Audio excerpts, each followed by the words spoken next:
Bonjour, j'espère que vous allez bien. Aujourd'hui, je vais vous parler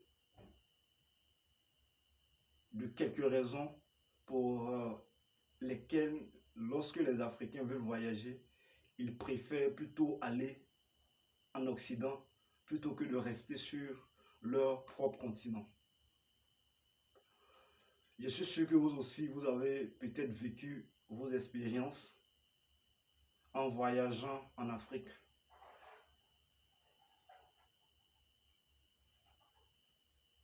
Vous savez, la plupart du temps, quand vous décidez de voyager, soit en Occident, les deux questions que l'on se pose, c'est comment obtenir le visa, ça c'est un, et deux, comment acheter mon billet d'avion, surtout quand on ne vient pas d'une famille vraiment riche, aisée.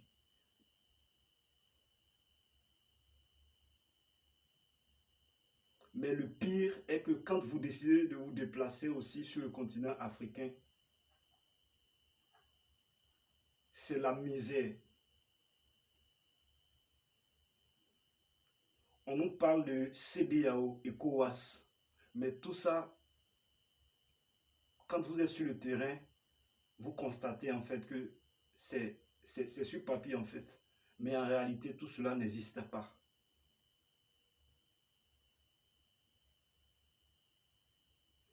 Parfois, on accuse certains de nos confrères et sœurs de vouloir coûte que coûte aller en Europe en passant par la Méditerranée, au risque même de leur vie.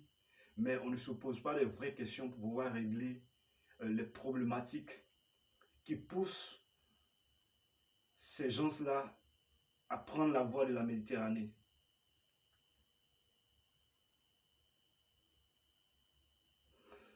Se déplacer sur le continent africain, c'est vraiment un calvaire. Il faut qu'on dise les choses telles qu'elles sont. C'est vrai que nous tous, notre souhait, c'est de voir le continent africain se développer, comme d'ailleurs les autres continents. Mais si on ne règle pas les problèmes, on a encore du chemin à faire. Il faut que les mentalités soient changées, soit on change nos mentalités, notre façon de voir les choses. Mes amis, je ne vous parle pas des choses donc on m'a raconté. Je vous parle des choses que j'ai vécues sur le terrain.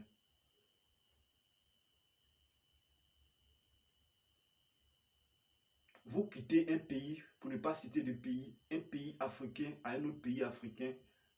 Quand vous arrivez à la frontière, vous pouvez passer 2 heures, 3 heures, 4 heures, 5 heures de temps. On perd votre temps inutilement pour ne rien. Tout ça parce que un monsieur veut avoir 1000 francs, 500 pour mettre dans sa poche. Les corps habillés, les soldats qui sont censés, je dirais, réguler ou mettre de l'ordre, c'est eux-mêmes qui créent les désordres. C'est vraiment dommage, mais c'est la réalité sur le terrain. Pour ne serait-ce que 500 francs, ou je dirais 1000 francs, ou soit 2000 francs, vous pouvez perdre 1 heure, 2 heures de temps. Parce qu'un individu veut avoir seulement ce montant-là dans sa poche. Vous arrivez à la frontière, peu importe la plupart des pays où vous pouvez prendre la voie terrestre.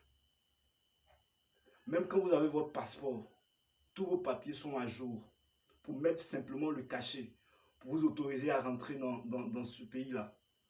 Vous êtes obligé de donner quelque chose, l'argent. Ça, c'est obligatoire.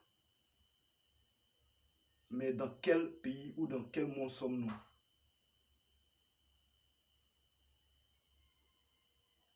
Comment est-ce que cela peut encourager les Africains à rester sur le continent africain si, je vais dire les citoyens, je vais dire ceux qui prennent les décisions, s'ils ne facilitent pas la tâche à leurs concitoyens? Comment est-ce que les Africains peuvent être encouragés à rester sur le continent? Parce que quand vous êtes soit en Côte d'Ivoire, au Mali, à Bamako, ou en Afrique de l'Ouest, au Rwanda, Ouganda, Congo, tout ça, pratiquement tous nos pays africains ont à peu près les mêmes réalités. Voilà. Il ne faut pas qu'on se mente. Tous les pays africains ont pratiquement les mêmes réalités. Mais au lieu d'aller perdre mon temps dans un pays africain où on sait qu'il y a la corruption, il y a le vol, le mensonge, le vol partout, c'est mieux d'aller en Occident.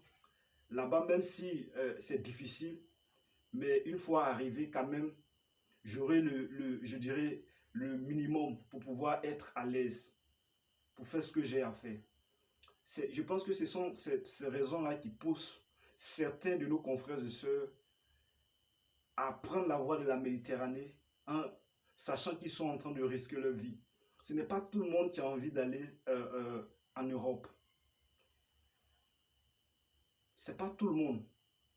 Si nos dirigeants créent, comment dirais-je, je veux dire un cadre propice, je vous assure que tout ce qui est immigration, Méditerranée, beaucoup de choses va prendre fin. Et ça, ce n'est la faute à personne. Ça, je blâme nos dirigeants. Parce qu'ils ne font rien pour changer cette situation-là. Mais les pauvres gens, tout le temps, on blâme les citoyens. Mais quand tu es un jeune et que tu es dans la trentaine, tu as dépassé les trentaines, et puis tu vois que à l'horizon tout est sombre, mais à un moment donné, tu te dis, mais je n'ai rien à perdre. Mieux vaut aller mourir que de rester dans cette misère-là. C'est ce qui pousse certains de nos confrères à prendre la voie de la Méditerranée, même s'ils savent qu'ils sont en train de risquer leur vie.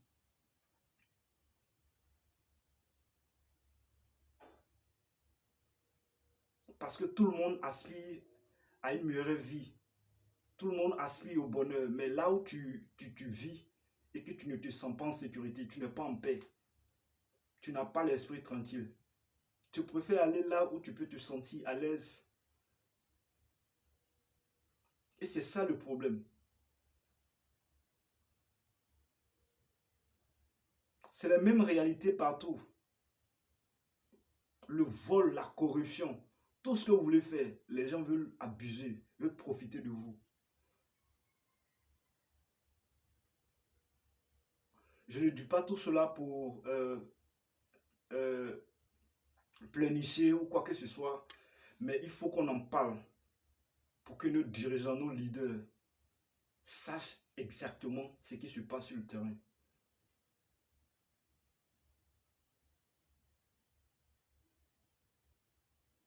Mais dans les pays européens, ce n'est pas le cas. Les citoyens peuvent circuler librement sans aucun problème. Mais pourquoi sur le continent africain, un continent même qui n'est même pas développé, qui est à terre, on ne peut pas se déplacer?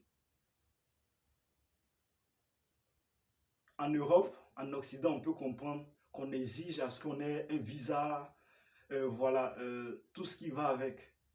Si le billet d'avion est cher, on peut comprendre. Il y a aussi la distance et tout ça là. Mais quitter d'un pays africain à un autre pays africain, même quand vous prenez le bus, normalement, il ne devait pas avoir de calvaire. Vous ne devez pas souffrir. Mais c'est pire. Ils vont perdre votre temps inutilement. Peut-être, par exemple, vous avez 3 jours de route à faire. Une seule, je dirais, frontière. Vous allez passer 5 heures de temps. Tout ça parce que les gens veulent avoir quelque chose. 500 000 francs. La corruption. Alors que vous êtes payé chaque fin du mois.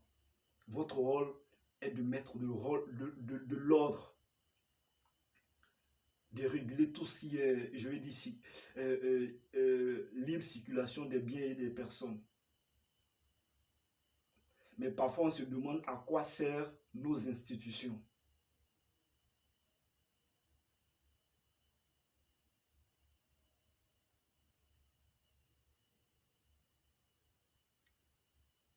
Donc il faut que vraiment, si on veut réellement que les choses changent, il faut qu'on puisse aller à la source pour régler le problème. Il ne faut pas venir sur les téléplateaux pour dire les gens non, ne veut rien faire, c'est vrai. C'est pas tout le monde qui a envie d'aller en Europe. Je le répète, c'est pas tout le monde qui a envie d'aller en Occident. D'autres ont envie de rester sur le continent. Mais c'est à cause de ces réalités que les gens préfèrent plutôt aller en Occident, plutôt que de rester souffrir sur le continent africain. Parce que c'est les mêmes réalités partout. Peu importe le pays. Bon, peut-être un peu les pays maghrébiens et autres, c'est une autre réalité. Mais en Afrique, euh, je parle du Sahara et tout ça, c'est la même réalité.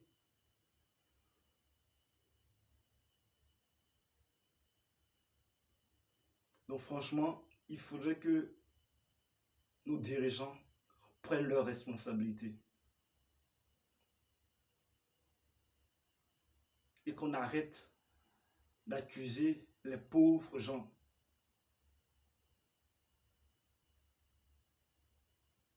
En tout cas, moi, c'est un sujet auquel je suis vraiment sensible.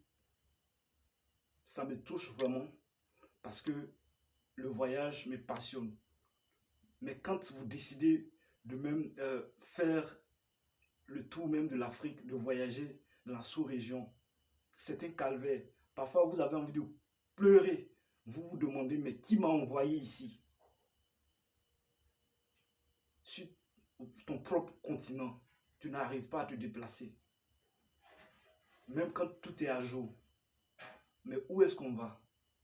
Dans quel monde sommes-nous? Allez, je vais m'arrêter ici pour aujourd'hui. Peut-être que vous aussi, vous avez vécu certaines difficultés en, bien sûr, voyageant sur le continent africain. Dans les commentaires, on en parle. En tout cas, je vous souhaite beaucoup de réussite dans tout ce que vous entreprendrez. Portez-vous bien et allez, on se dit à bientôt.